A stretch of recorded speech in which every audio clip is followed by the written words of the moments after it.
आज बरोज मंगल कल रात में तकरीबन 12:30-1 बजे के करीब में शालीमार होटल से थोड़ा सा आगे कुछ किला गालिब नगर के कुछ लड़के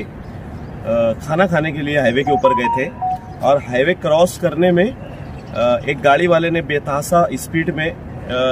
इस लड़के को डिवाइडर के पास उड़ा दिया। गाड़ी तो पकड़ी गई, गाड़ी को काफी आगे जाकर सीसीटीवी कैमरे की मदद से आगे जाकर पकड़ा उन लोगों ने और गाड़ी वाला भी खुद आगे रुक गया था मदद के लिए कि यार मालेगांव का मामला है।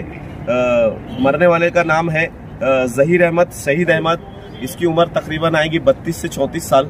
और किला गालिब नगर का रहने वाला है। रात में उस वार्ड के हमारे कॉरपोरेटर लोगों ने काफी मदद की और मदद करने के बाद सिविल हॉस्पिटल लेकर आए। लाने के बाद यहाँ पे हम लोगों ने रात में किला पुलिस स्टेशन को इन्फॉर्म करके उनका पंचनामा इनकेस वगैरह भर के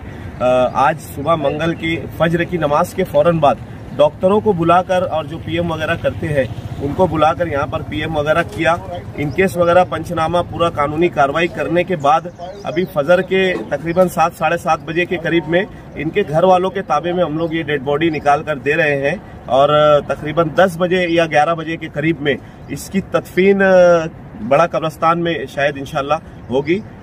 ये हमारे मालेगांव शहर के लिए दुखद खबर है।